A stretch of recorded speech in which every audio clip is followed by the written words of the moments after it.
We've got more kids overweight than ever before. We need to turn off the TV. The diseases of obesity are now beginning to occur in early childhood. And all these children, when they grow up to be adults, are going to have major medical problems. Obesity runs in families. School districts have a responsibility to help in this problem. Portion size is enormous. 75% of young kids are not adequately active. Genetics loads the gun, and it's the environment that pulls the trigger. If we don't do something to prevent this problem, it's going to bankrupt us. Hello, I'm Chris Clark.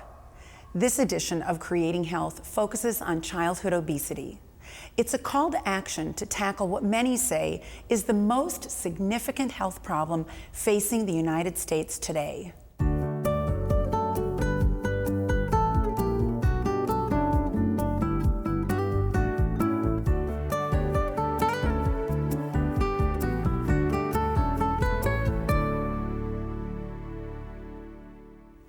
Nationwide, more than 5 million children and adolescents are considered overweight or obese.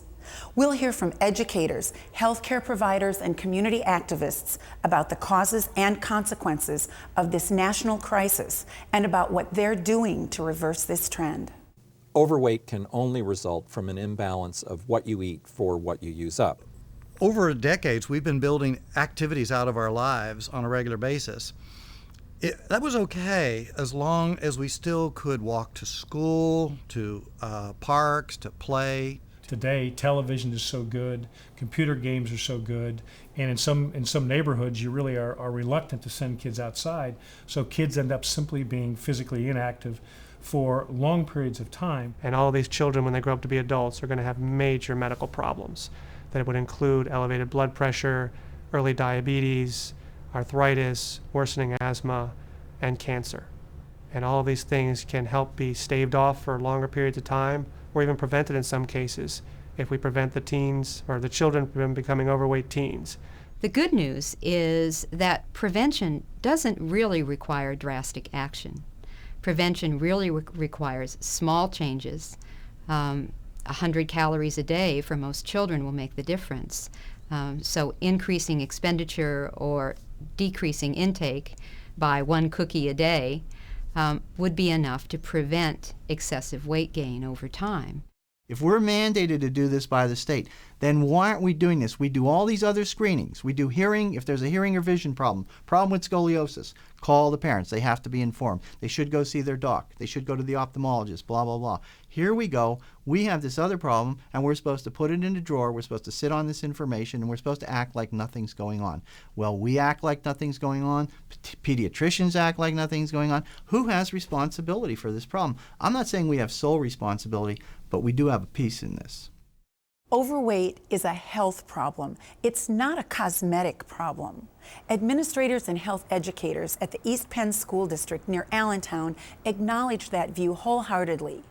In the fall of 2001, they began sending letters home to parents, alerting them if their child's weight posed potential health problems.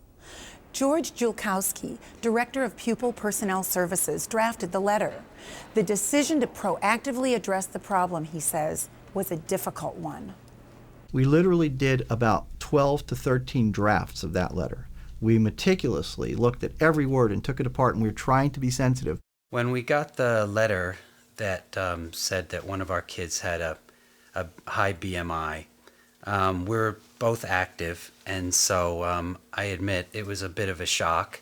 The initial purpose of the letter was to make people aware of the inherent health risks. It was pretty much just a wake-up call, just brought it to our attention that we needed to be careful that she had good eating habits and was being provided with good, healthy food, and that we were giving her enough encouragement and outlet for exercise. Parents can look at their child very easily and see if they're overweight. They may be very sensitive about that issue and they don't know how to address it, but they should ask their child, what do you think? How do you feel? Do you feel like you are overweight? Do you feel like there's any issues happening at school? She's definitely conscious of it. I mean, she wants to start up kind of a program. And, we're all for that, but it's good that it's being initiated by her. The second purpose of the letter was to create awareness in our community that we are not immune from this problem. This is a national problem. We're right there. We gave them the stats. We showed them how we compared, through the stuff that had come out through the Center for Disease Control. Well, the big deal is if you have 13 to 15% of your kids who are overweight or obese, that's a big deal. I mean, that number should be 1% or 2%, not 15. So we stand at probably the national average, and guess what? That's not a good place to be. We are where we don't want to be, period. We know that at the age of 6, a child has about a 25% chance of becoming obese or being obese as an adult. By the time they're 12, it's about a 75% chance that they'll remain obese as adults. That certainly suggests that prevention is really the key. With Sophie and with our kids in general, we're not going to make them obsessed about their weight or their look or how they fit into clothes. We want to keep as far away from that stuff as possible because they're getting enough pressures from TV and media and magazines along those lines. So that's not going to be our emphasis ever. We'll de-emphasize it. We don't care, didn't care, continue not to care about the cosmetic aspects of this. We don't care how kids look. Our whole thing is going to be just healthy eating, and we talk about that a lot.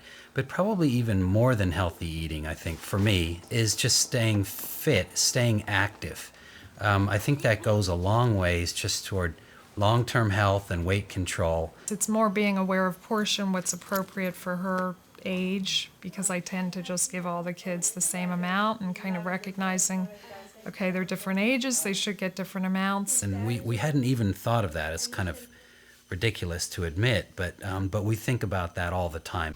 In terms of nutrition, we started doing all kinds of things. We've taken all the unhealthy snacks out of the machines. There's no more candy, there's no more, if there's anything in there, it's baked stuff. We have a lot of pretzels, we have a lot of fruit-oriented snacks, okay? The soda machines went. The Snapple machines went. These were not real easy things, okay? Just recently, we took all the whole milk out of the East Penn School District. Your choices now are you have skim, you have 1%, 2%, you have 100% juice, or you have water. But what's interesting is we're at the same level now with snacks. We're at the same level with the kids drinking the stuff as we were before.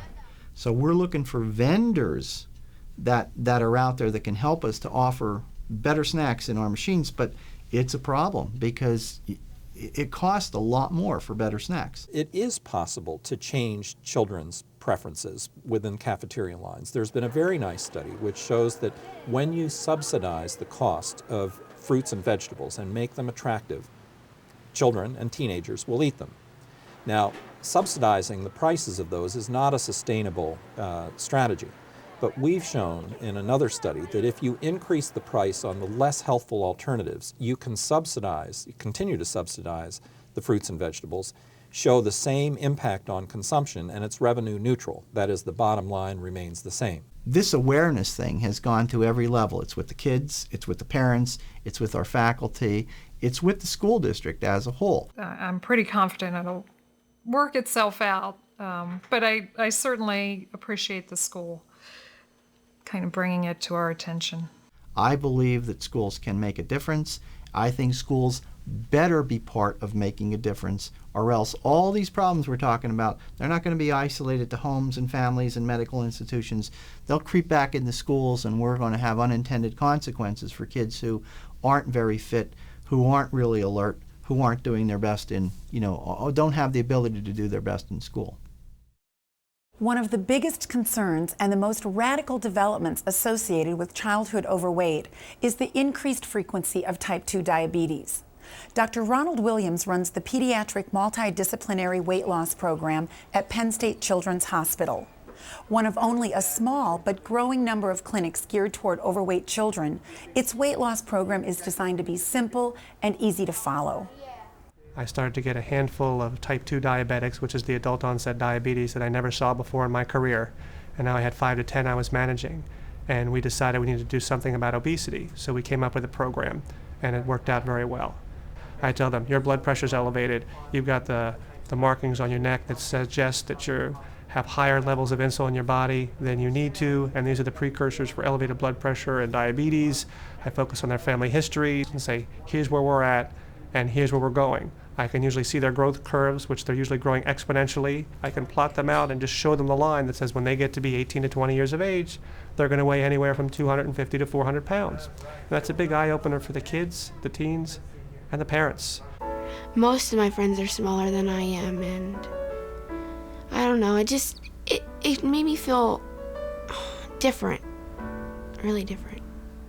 You can either continue on your current path and go where the crystal ball tells me you're going, or we can change and do something different. And then we try and make the program as simple as possible to take it in baby steps so that we can get them to buy in and get them to change their habits over time. This is not a short-term weight loss program. What motivated me to enroll in Dr. Williams' program? Probably because the way I looked, but I think Mom would have different reasons. Yeah, it was to the point where she had some health issues, some major ones that could be really drastic, heart problems, borderline diabetic. So I knew there had to be something done. There are several goals for treatment. It depends on how overweight the child is.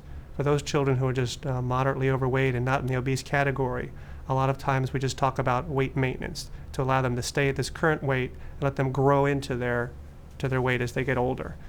For others who are overweight and they have medical complications, it is appropriate for them to lose some weight right off the bat, maybe just a few pounds, to help get their medical complications in line. Yeah, I did lose 2 dress sizes, and I was really happy about that. Overall health can be improved with just moderate weight loss. The breathing problem has cleared up. Occasionally, I am an asthmatic, so I tend to wheeze sometimes, but it's clear. I haven't had to use my inhaler, I think, all year, so that's really good. The role of the family is critical. They both help and they hurt. My mom helps me choose the right foods even though I don't want to. She takes me to go exercise if I need to, because I know I need to. Obviously, if a parent doesn't buy in, especially the one who's buying the food and cooking, game's over, we've lost. Because even if the child wants to, they're not in the right environment for it. And by the way that I'm cooking for her, it's also benefiting me. It's benefiting my youngest daughter. And so it's healthy for us all. It's not just for Cortina, even though that was my motivation. This has less calories. This has no fat. The first thing we do is move all their liquids to diet. You'd be amazed at how many calories children and teens are consuming just from drinks. I had one teenager that was drinking 2-liter bottles of Mountain Dew a day. Thousands of calories just from that. You have to substitute and learn, but you'll get the hang of it if you really want to be on the diet. You'll feel better. You'll feel a lot better about the choices you made today. And then tomorrow, you'll feel even better. As far as the mealtime goes, we take whatever they're usually eating and we give them 15% less. So 15% less hits the plate. Now the teenagers and the kids are going to be hungry if they're eating 15% less. So we do a trick. And basically we have them drink a full 8 to 16 ounce glass of water at the very beginning of the meal. All the food's on the table, they're ready to chow down. They drink down the water and immediately start to eat. The water is a partial filler, so it fills the stomach partially with no calories. And when they eat, the food sucks up the water so it stays in the stomach. If you get a plate of food that's less than you're normally going to eat, your eyes tell you you're going to be hungry before you take your first bite. So what we do is we retrain the eyes to say, yes, I can eat less and feel just as full. And if we do that in a diet, we can go on to the next day, because if we feel hungry, game's over. We talk about how to cook the food. We cook the food in a way that the fat trips away from it. We try to buy differently. We make food differently without losing too much of a good taste. And the last one's the E word. Everybody knows that. It's exercise. I want to get a habit started very early and one they can do, so we start really simple. I just ask them for 2 minutes of exercise a day. You have to move, doing something aerobically, constantly without stopping for 2 minutes. And anybody can find 2 minutes in their day, but it's got to be 7 days a week. There's no vacation. Next week, we go to 2.5 minutes, and the following week, 3 minutes, and eventually get to 20 minutes a day. But we've got a habit started here. Actually, my grandmother signed me up for Fit for Life, and I didn't want to do that. I was hesitant, but I went there. I enjoyed it, and then I got my best friend to help join. So we do that together, and that's probably what keeps me going. And then we talk about eating out. Many families eat out, they go to fast food places or wherever. So I take whatever they're doing once a week, twice a week, 10 times a week, just cut it in half. When you go out to eat, two things happen. It costs you more money, and they're going to eat more calories than they would if they were at home. That's a pretty basic fact. And I usually tie in a reward to the weight loss program, which I think is incredibly important, probably the most important thing, that when they drink their water, when they eat the 15% less, and they exercise, they get rewarded every day for the first 2 to 4 weeks. It made her really feel good when Dr. Williams came in and we found out she lost weight, and he jumped up and down for her, to keep it motivated, And he says, I'll jump up and down for you every time you lose weight. So, because he was happy, she was, that she reached that milestone. Change is hard no matter what it is, even if it's a good change. And if we get rewarded, then it makes it easier to do it again. I love you. Love you too. I am proud of you. I don't know how many times I tell you that.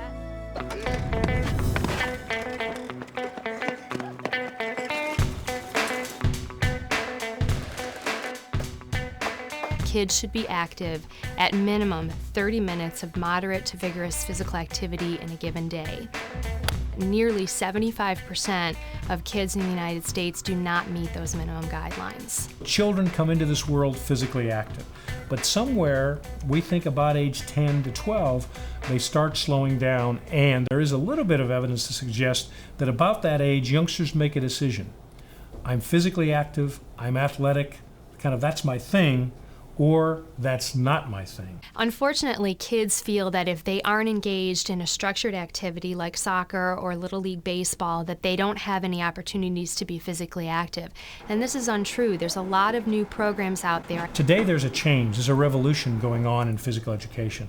And we're realizing that nothing wrong with team sports, but not all kids are advocates of team sports. So today we're seeing more alternative kinds of sports that youngsters can do for a lifetime. We've added a mountain biking unit. We're trying to get more dance in the curriculum. We've moved self-defense into the curriculum, racket sports, things that kids can do for the rest of their lives. If you look at the adult society, how many people do a team activity for fitness? Youngsters, for example, would have some choices that they wouldn't all be expected to do the same thing, the same time, the same way. We certainly wouldn't see captains picking teams. We would see a lot of physical activity, not one ball for the whole class, but maybe a bunch of small games going on, for example. It's the kind of environment that's not negative. Kids aren't being humiliated. It's kind of a caring, positive, fun, upbeat environment. Every teacher that does it says, yes, it's hard. There's a lot of, maintenance, and you have to maintain the bikes and do this and do that. But it's all worth it when the kids come into class and they love being there. The discipline problems don't exist because kids are excited about the activities they're participating in. The other factor that I think is important is that our bodies remember. So you teach a youngster to ride a bike, and then as they age, they may not have ridden a bike for 10 years, but they can still ride the bike. They can still swim. We need to set up our lessons so that, a low-fit kid, maybe we go for times instead of distances. We do a 10-minute run. He can run at his pace in his target heart rate zone for 10 minutes. So can the best athlete in class. And they're both getting a good workout. Rather than just saying everybody goes and runs a mile. For some kids, that's not a workout. For other kids, that's too much of a workout. One of the most difficult parts about getting people to be physically active is catching them or selling them on physical activity. It isn't enough just to tell them, guess what, exercise is good for your health. They don't think about long-term benefits. It's simply immediate. Is it fun now? If I like it, I want to do it. One of the big benefits of fitness and the types of activities we're teaching is that people can do them together. The other team sports, the parents on the sideline watching and the kids are playing. Now you can get the whole family healthy and out being active. They can all bike together. They can all do all these activities together. There are different roles that mothers and fathers can play in getting kids up and moving. We find that fathers' own activity is terribly important for kids, that there it seems to be fathers who are the important role models. It tends to be mothers who are the ones who more often, not always, but more often are the ones who sign kids up for organized activities, who drive them to those activities.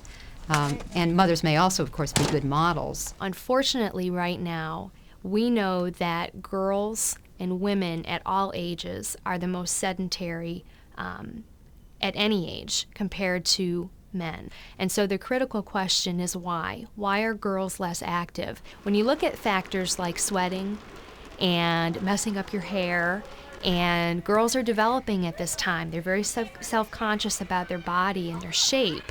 We have to figure out activities by asking girls what are activities that they enjoy. Is it that we need to add more classes into the middle schools that involve dancing, and potentially separating boys and girls out of physical activity programs so girls can engage in activity and not feel self-conscious like they're being evaluated by their male peers?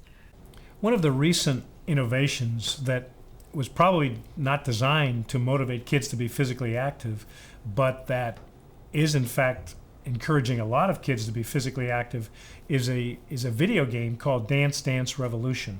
It's a video with music, and then kids actually move on what's called a dance pad, and they move their feet. You see the video, you hear the music, and then the challenge is to move your feet to the music. It starts off slowly, and then you can get better and better. It grabs some kids. For some kids, they love it, and not necessarily the team sport kind of kids. Dance Dance Revolution tells us about ways to appeal to kids. This is a video age, it's a music age, and so we can find ways to appeal to kids that's not necessarily the traditional team sports, that's not necessarily fitness per se, and I think that's the direction we need to pursue if we're really going to turn around this obesity epidemic. Parents and schools play a critical role in creating environments that increase physical activity. Communities can play a role as well. Dan Burden, director of Walkable Communities, says over the past several decades, we have essentially engineered physical activity out of our lives. People will walk more, he says, if we create a community environment that allows them to walk. The supersizing of our food, which is also happening with the supersizing of our stores, our parks, our schools, and everything, in combination is supersizing our bodies. What we find is if we have most of the homes within 1/8 mile of a park, that's like only 700 or 800 feet, then people take ownership of that park. They go to the park, they use the park.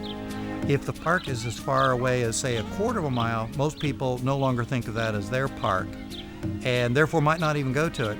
So where we put things becomes absolutely critical. You've got to have retail in your neighborhood. It doesn't have to be big.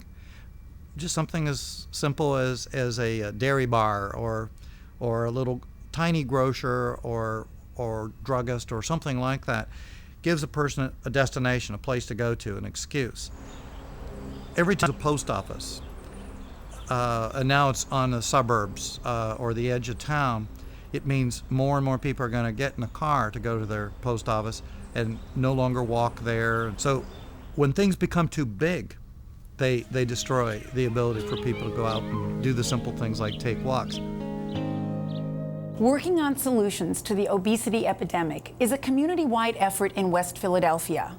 Students at University City High School collaborate with teachers, neighborhood groups, and community leaders, and the University of Pennsylvania to provide healthy alternatives and nutrition education to city residents. Antoine Clark, a senior at University City High School, was asked to testify before a congressional committee about how their innovative programs are making a difference. They were kind of surprised that all the things I had to tell them, they didn't know we had such great programs and we could do such great things. And I was trying to let them know that this is not like a special place. I mean, it's a special place to be, but the programs we run here can be run anywhere. Any students anywhere can do this as long as they have the determination and the will and the opportunity to do so. Some of the activities we've developed are school-based produce stands, school-based farmers markets, school-based gardens that involve children actually growing foods. We think that schools can serve as centers for neighborhood transformation, bringing community members into schools, bringing more resources into schools, keeping schools open in the evening hours for nutrition education, fitness. There's a lot of schoolyards in the school district of Philadelphia that it's barren green spaces. They're just dying to become community gardens and habitat restoration projects. It came about as an idea from some of the students thought that there weren't enough supermarkets here that offered fresh produce and available to the general public, so we decided to look at ways we could solve that problem. These are problems that really hit home with a lot of students, and so when they have an opportunity to contribute to the solution of those problems through their activities at school, it improves their motivation. Most people don't eat healthy, and most people, that's why there's a high blood pressure, obesity, and things like that in inner cities, because there's a lot of fast food restaurants, but there's not a lot of places where you can get fresh produce and fresh vegetables, and there's not a lot of knowledge of those things. So this is very important as far as getting everybody to know how to eat, know what to eat, and give them opportunity to get those nutritious things from the neighborhood. We've made salads in the classroom from produce that we've grown in the garden. And the kids are fascinated. Many of them, this is the first time that they've sampled these kinds of things, that they've been exposed to them. Is it good for me? Even people in the community are amazed that on a former vacant lot, we now grow 1-pound sized tomatoes, and we grow huge onions, that our strawberry patch is now 5 years old.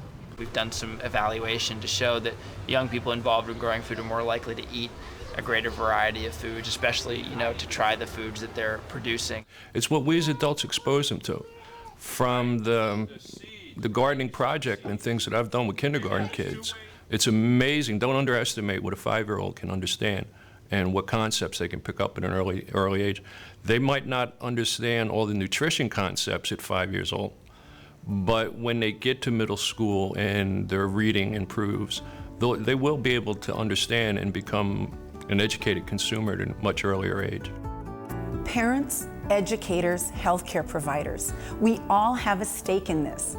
What can you do to combat childhood obesity? The simple answer is help kids eat less and exercise more. Prevention is the key, and weight control is a lifelong effort. Childhood obesity isn't something that happened overnight, and it's not a problem that's going to be solved overnight. The important thing is that you start today. I'm Chris Clark for Creating Health.